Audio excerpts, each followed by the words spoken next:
Hello, friends, and welcome back to another episode of Mark My Brain.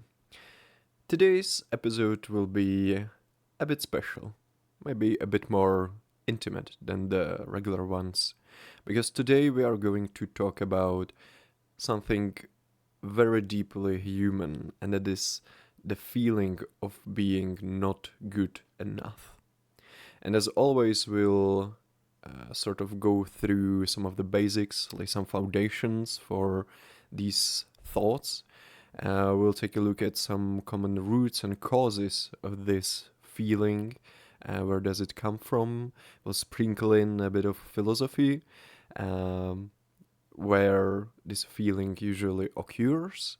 And of course, towards the end, we'll focus on how to approach and how to deal with these feelings of inadequacy, um, as well as some direct counterarguments to that ridiculous statement.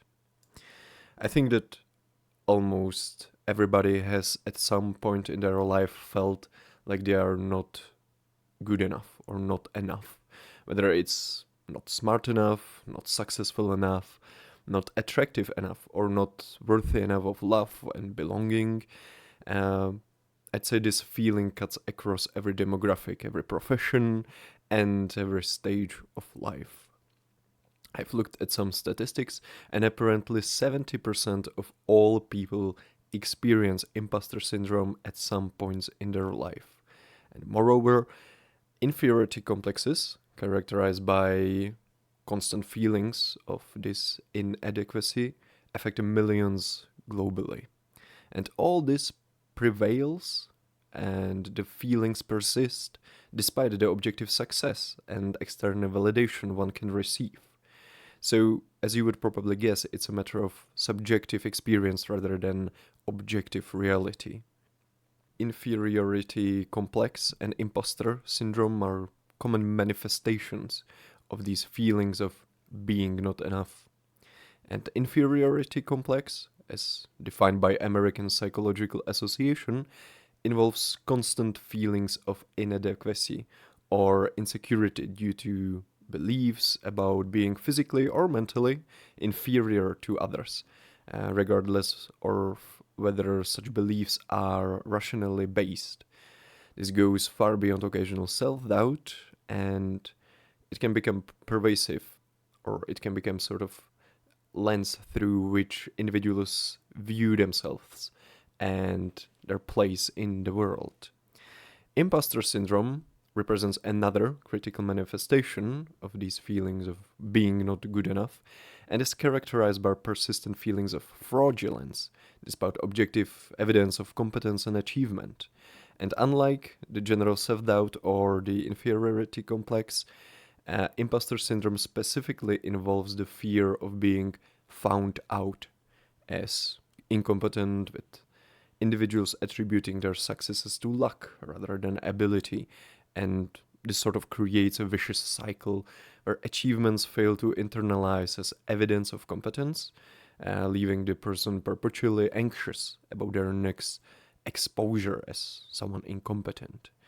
And this can lead to, for example, cycles of proper preparation and procrastination, perfectionism with unattainable standards, and patterns of denying one's competence, discounting own intelligence, experience, or talent. And apparently, there can be a genetic predisposition for these feelings and issues. That's interesting, right? But of course, other factors play a significant role as well, and that's what we'll take a look at right now. So, what are the common roots or causes of this feeling, inescapable feeling of not being good enough? Of course, it can be childhood and upbringing, those are definitely important factors, and there are some bits of information I've learned. Children who experience emotional or physical abuse, particular as punishment for their perceived shortcomings, often internalize these messages and develop lasting damage to their self-esteem. And inferiority, as identified by Alfred Adler, begins in early childhood when parents or guardians make unfavorable comparisons between children. When a child consistently receives messages that they are not adequate or good enough, they may feel helpless, vulnerable, or anxious, developing again broken self esteem. I wonder if experiences like you getting a B at school while most other classmates get C's or D's, but still getting scolded because you didn't get an A also falls in this category. Hmm. Something to think about, I guess. However, moreover, research also indicates that children whose parents are overly controlling or overprotective or who alternate between praise and criticism are particularly vulnerable to developing imposter syndrome later in life. Similarly, children who experience high family conflict with low emotional support show increased likelihood of struggling with feelings of inadequacy throughout their lives. And last but not least, what's a bit paradoxical to me, even positive childhood experiences can contribute to these feelings of not being good enough. Children who are praised primarily for their, quote, natural intelligence rather than their effort may develop fragile self concepts that crumble when they encounter challenges in life. For example, academic success in childhood, while positive, can sometimes contribute to imposter feelings later when that individual faces more challenging environments where their previous advantages are no longer uh, guarantee of success, I would say. This just again reiterates for me how fragile and difficult can raising children be and how careful as a parents we should be. Because you have here a lot of different things, right? From the emotional to physical abuse to comparing your child with other children, some control, overprotection, alternating between praise and criticism, some family conflict, which sometimes can't be avoided, right? Low emotional support. You have to keep all of this in mind. Of course, childhood and upbringing isn't the only cause or root of feelings of not being good enough. If we look at other common causes of feelings of inadequacy, you probably won't be surprised to hear that culture, especially today, can be a source as well. Because modern society bombards us with unrealistic standards from advertisers, social media, influencers, celebrities, and authority figures that create and sort of reinforce perceptions that fuel self doubt, I would say. You know, the posts and stories we can see on Instagram and other social media about how we should act, what we should acquire, what our bodies or our lives themselves should look like, can become internalized to such an extent that they fundamentally affect our self esteem and how we feel about our lives.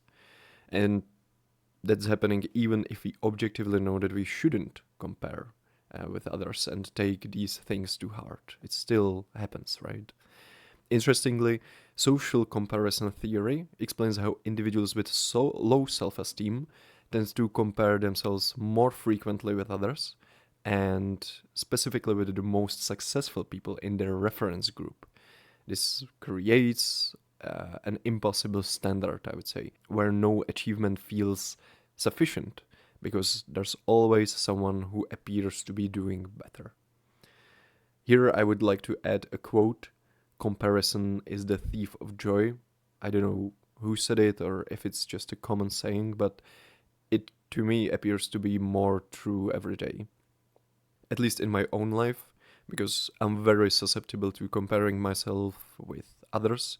So yeah, I have to be really careful about this tendency. Um, I'm learning how to work with that and trying to keep that tendency in check. So if you're someone on a similar vibe, I would say, be careful as well. Don't take those posts that you see online to heart. Always try to remember that that's just people showing you the best slice of their life that doesn't represent the whole. It's often not even remotely true. Now let's take a quick detour to something a bit more philosophical, because to sort of highlight the significance of the issues of feeling not good enough, let it be known that even philosophy is no stranger to the topic. For example, the feelings of inadequacy can often reflect deeper existential concerns about meaning and purpose. Viktor Frankl, for example, argues that existential vacuum, a phenomenon characterized by widespread feelings of meaninglessness, is central to many psychological problems, and the feelings of not enough or not being enough then manifest themselves as questioning one's purpose and value in the universe. Or, on the other note, Albert Camus saw this existential inadequacy as a human reaction to the absurdity of life and universe, the discrepancy between our deep need for meaning and the universe that inherently offers none. He argued that it's not all purely negative, though. Recognizing the absurdity can be liberating, allowing us to create our own purpose and values. Overall, the feelings of inadequacy in existentialist point of view may reflect the anxiety that's tied to human freedom, as well as a responsibility for our own fate. Because with the recognition that we have to create our own purpose, can come the weight of this responsibility, right? With questioning our ability to make the right choice. In other words, whether our competency and choices are good enough. So that was the short philosophical detour. I find these always interesting, these ideas and thoughts. And again, this is something that resonates with me, tying that all into that existential question about meaning and purpose. Yeah, it hits home. But now, coming back from the abstract philosophical to the real world again. The number of situations or variations in which can the feeling of inadequacy, the feeling of not being good enough manifest are basically endless. And some typical experiences can be you not feeling smart enough. That can happen in school, in university, either during class, when preparing homework or studying for exam, or in work when you suddenly start to work with other coworkers and you feel stupid because you don't know the new program or what to do in certain situations. Or it can manifest as you not feeling competent enough. Basically, that can be basically anywhere. Again, from school or university to work or even leisure activities, right? You go online to play some chess and suddenly you just, when you lose a game, you just start feeling, I'll never be good enough. I'm not competent enough for this game. I'm just not built for this, right? And it can spiral out of control to, again, questioning your own values. Or another very common one I would say is I'm not good looking enough or I'm not attractive enough. And especially, for example, in public places or when you open social media, it can really hit home when you see those people apparently perfect with thousands and millions of likes sometimes, and with their seemingly perfect appearance. But again, that's not something that can necessarily reflect, or that's not something that necessarily reflects the real life, the real them, the real people underneath those photos or behind those posts. It can all very likely be just a fake. But still, those feelings can arise out of nowhere, right? You just go to a shopping mall or you just open Instagram, scroll reels for a few minutes, and suddenly it's here. Or another one that's also something that I've been seeing a lot from people browsing social media is I'm not successful enough. Especially today with the rise of sort of hustle culture online, when you look at social media or read the news or talk with other people about their lives or engage with posts and reels and whatever online with people that appear super successful, making millions or millions of dollars, or just, living the best of their lives, again, the feeling just creeps up on you and suddenly it's here, right? So those are some of the typical, I would say, scenarios of how can that feeling of not being good enough manifest in more specific manner. And I would say in work especially, these feelings can arise if you are new to the job, you were just hired, or you're changing teams, being promoted or being evaluated, which I think is a core to many of these experiences. You feel like you are being evaluated, right? And especially with the work, it's something that happens a lot. It's sort of the nature of the job, right? You are being evaluated if you are working well enough, if you are hitting the KPIs and the goals set for you. So, yeah, I can see how in work the feelings can arise very quickly.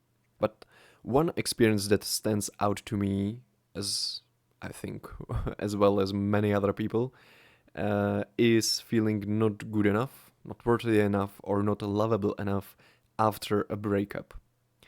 Even the research reveals that breakups can cause individuals to question basically everything: who they are, what they are worth, and whether they even deserve love. The end of a relationship is always tough. And one of the reasons why that is because romantic relationships often become a key pillar of our identity. So when that pillar crumbles, the whole structure becomes unstable and even collapses. So that makes sense, right? This explanation doesn't make the feelings any less, but at least it makes sense, right? But interestingly enough, even in this pain, we can find something positive. It seems that individuals with sort of anxious attachment patterns tend to experience much greater distress and pain during breakup, which can in turn lead to more personal growth over time.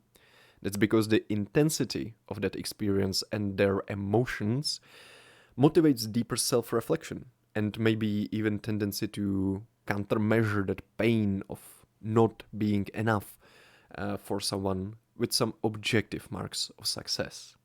That's, in my opinion, for example, why many guys after breakup decide to hit the gym. However, in contrast, people with avoidant attachment styles usually suppress the distress from breakup, which can protect them from the immediate pain, but it also deprives them of opportunities for self reflection, growth, and understanding. And now we are finally getting to some approaches how to deal with this feeling of inadequacy. We've talked a lot about some negative things, right? How it can manifest in your own life, what are the causes, some childhood trauma, if you want. But if you are someone that finds themselves thinking this a lot or feeling in this way a lot, what can you do? Let me start by giving you some evidence-based therapeutic approaches that efficiently address this feeling of not being good enough. I'll introduce just a few of them. One of the main ones is cognitive behavioral therapy, which shows great effectiveness in addressing the feelings of inadequacy. It targets the thought patterns and behaviors that maintain these feelings. It challenges the negative self-beliefs and tries to develop more accurate and compassionate self-perception. That's sort of the general description of cognitive behavioral therapy in this context. But again, if you're someone who struggles with it a lot, I would recommend it, right? What do you have to lose? Another pretty effective approach is practicing self-compassion. Self-compassion has showed itself as particularly powerful intervention for inadequacy feelings. It involves treating oneself with kindness during difficult times and recognizing one's struggles, imperfections, and pains as part of human experience. And the cool thing is, unlike self esteem, which often depends on feeling special or above average, self compassion doesn't require comparison with others or exceptional performance.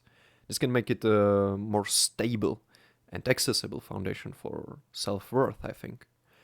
And practical self compassion can include some mindful self compassion training, compassion focused therapy. Again, you can bring it to the therapeutical setting.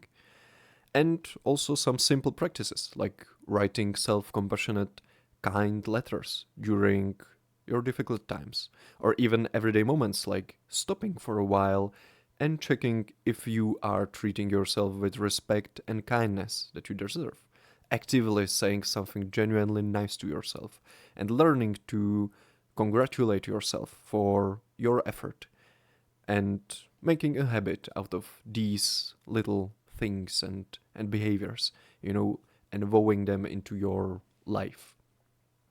The third practice or intervention that's sort of proved itself very effective is mindfulness based interventions.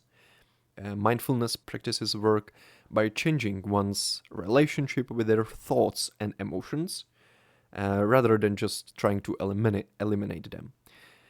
The mindfulness practice usually involves observing present moment experiences with just acceptance and no judgment, because this can help individuals recognize that thoughts like I am not good enough aren't objective truths, but only sort of mental events that come and go if we let them.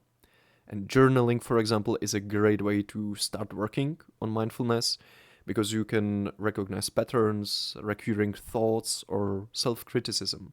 And in my own experience, just putting it on a piece of paper already helps you detach yourself from those thoughts and feelings.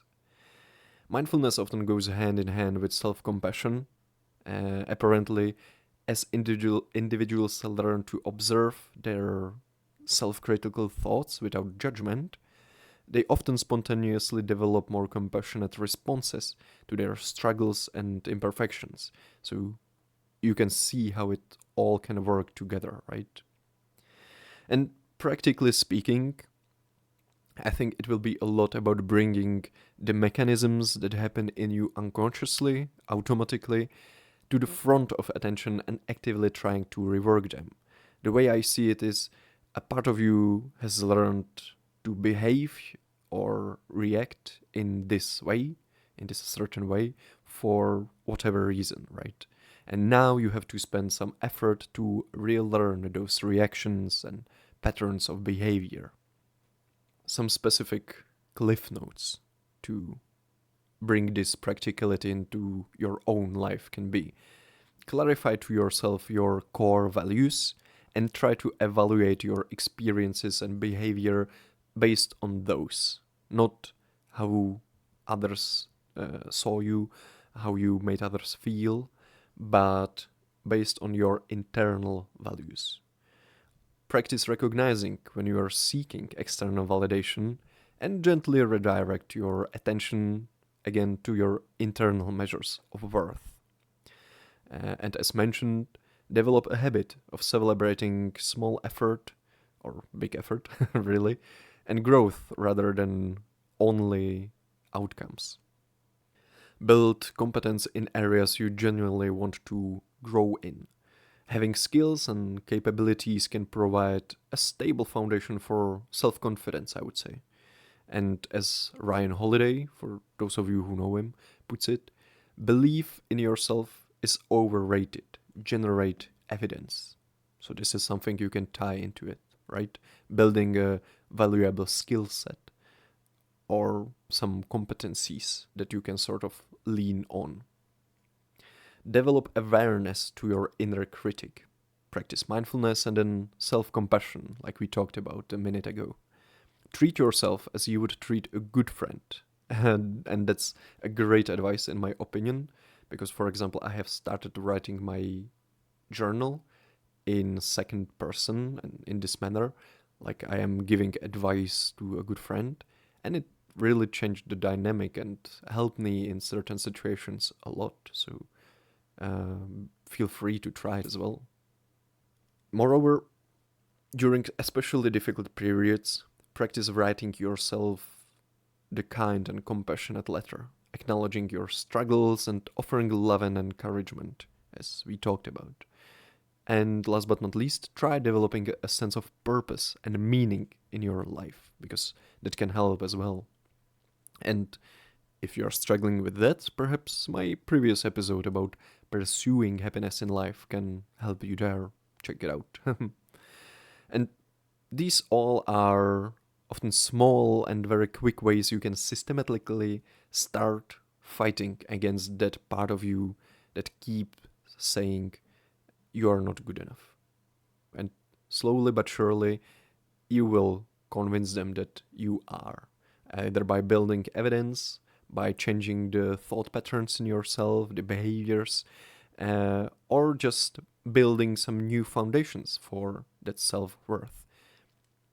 I would say if you have learned to sort of self-doubt yourself, and these feelings of I am not good enough are sort of deep-rooted in you, it will be difficult and it will take time, but don't be discouraged by that.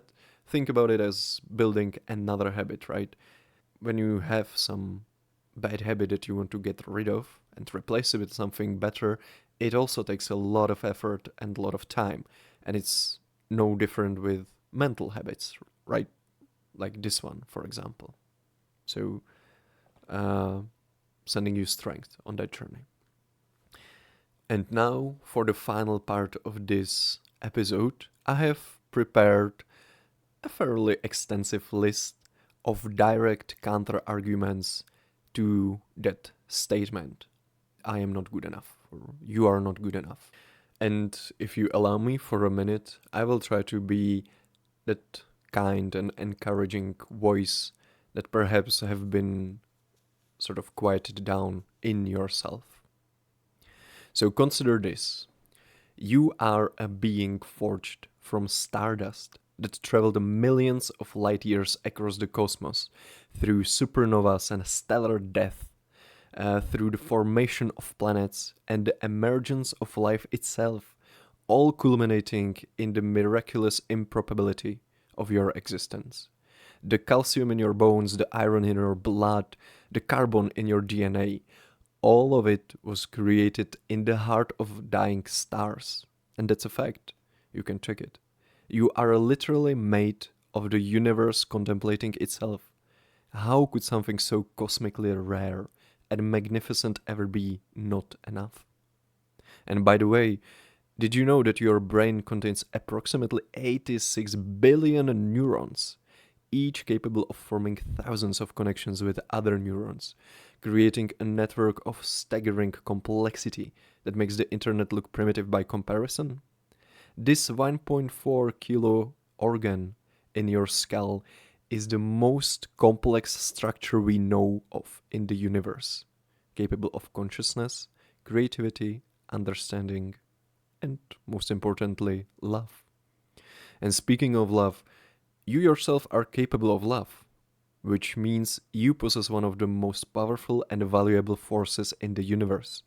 Your capacity to care about others, to feel empathy, to want the best for people and causes beyond yourself. This capacity for love is evidence of your inherent worth.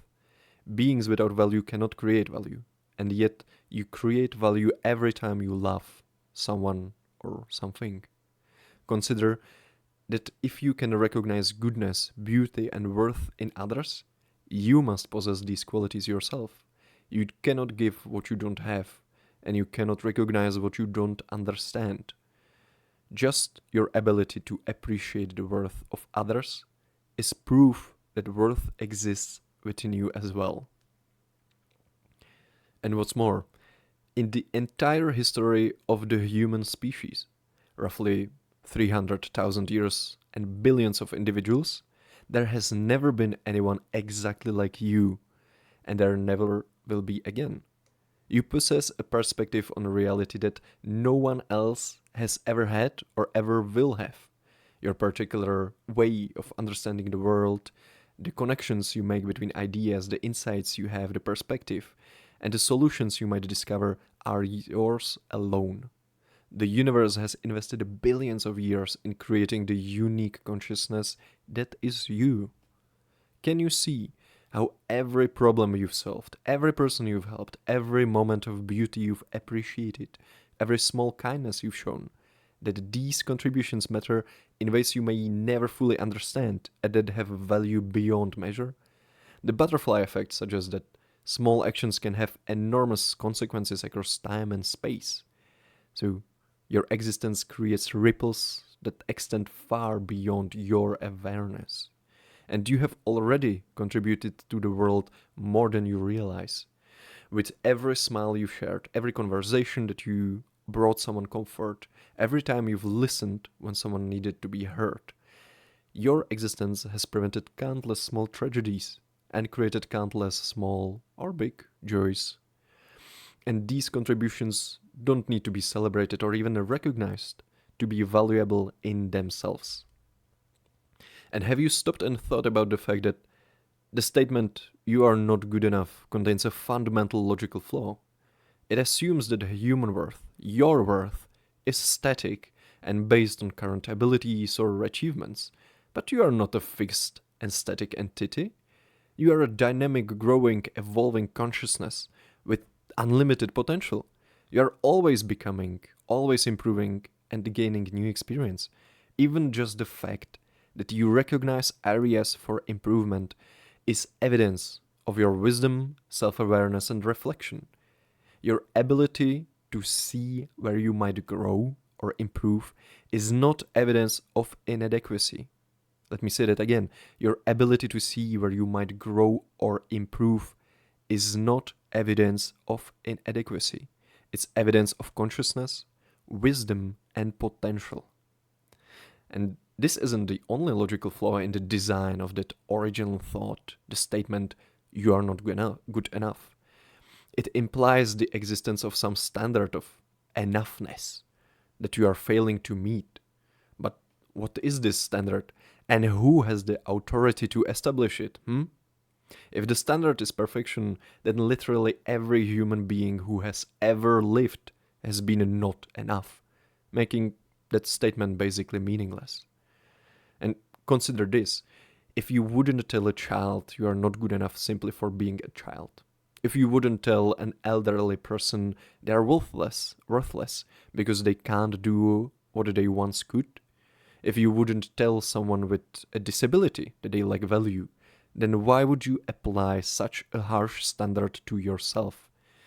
The compassion you show others reveals that you already understand that worth isn't based on achievement or ability. And the very concept of not enough assumes scarcity, like that there's not enough worth, love, or value to go around. But human worth isn't a limited resource that some people get more of while others get less.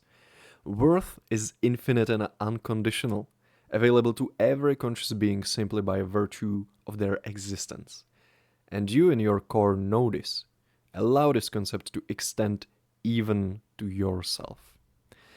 And last but not least, right now, in this very moment, you are alive, aware, and capable of experience. You can see beauty, feel emotions, think thoughts, and interact with the world around you. This present moment aliveness is inherently valuable and sufficient. It is enough. You don't need to earn your place in the universe. Let me reiterate, you don't need to earn your place in the universe. You are not preparing to become worthy. You already are worthy. You are not earning your place in existence. You already belong here. The universe doesn't make mistakes. If you exist, you are supposed to exist. Your presence here is proof that you are enough, because existence itself has declared you worthy of being. And with that, I would like to say goodbye to you. This is the end of today's episode. I hope you learned something interesting, and what more, I hope you will be a bit kinder to yourself now after what you've just heard. If I can be of support, let me be that. If I can encourage you, let me be the encouragement you need.